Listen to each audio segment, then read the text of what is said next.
माताओं के लिए बताया है, हमारे पराये घर की बेटी हमारे घर में बहू बन करके आ जाए। पहले तो वो बहू होती है और घर में बेटा की बहू आ जाए ना, फिर उसका प्रमोशन हो जाता है, यानी उसका पद बढ़ जाता है। फिर क्यों बन जाती है? सासू माँ।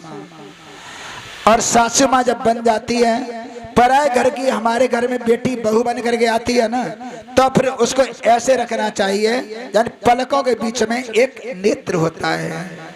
बाबा तुलसीदास लिखते हैं, पर लड़के बधवन घर आई राको पलक ओट की माही, यानी पराये घर की लड़की हमारे घर में बहू बन करके आए तो ऐसे रखना चाहिए कि पलकों के बीच में एक नेत्र होता है। आंख में जरा सा भी कुछ पड़ जाए ना तो आंखों को कितने कष्ट होता है। पराये घर की हमारे घर में बेटी बहू बन करके आए तो उसको तनिक कष्ट को पहाड़ की तरह समझनी चाहिए, और जब बहू नहीं बेटी की तरह रखना चाहिए।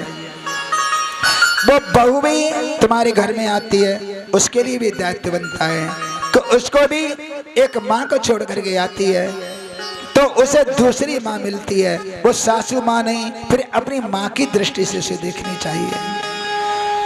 हर माता हर बेटा बहू अपने माता पिता का सम्मान करें, अपने माता पिता की सेवा करें तो वृद्धाश्रम समाप्त हो जाएंगे।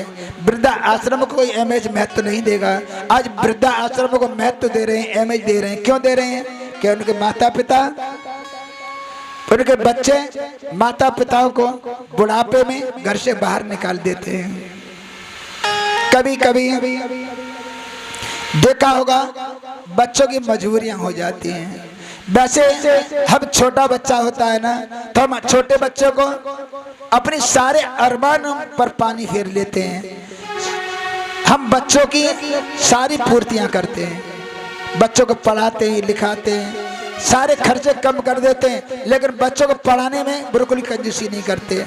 जब संतान को हमारी जरूरत होती है तो हम संतान के साथ पूरी वफादारी निभाते हैं, लेकिन जब हमें संतान की जरूरत होती है प्यारे तो संतान हमें ठुकरा देती है। कभी कभी तो संतान की मजबूरी हो जाती है, बहू घर में आ जाना तो बेटा फिर बट जाता है। अगर माँ की सुनता है तो बहू ये कहती है, अगर माँ के पास तो ही रहना हो तो मोए काय को लेके आओ।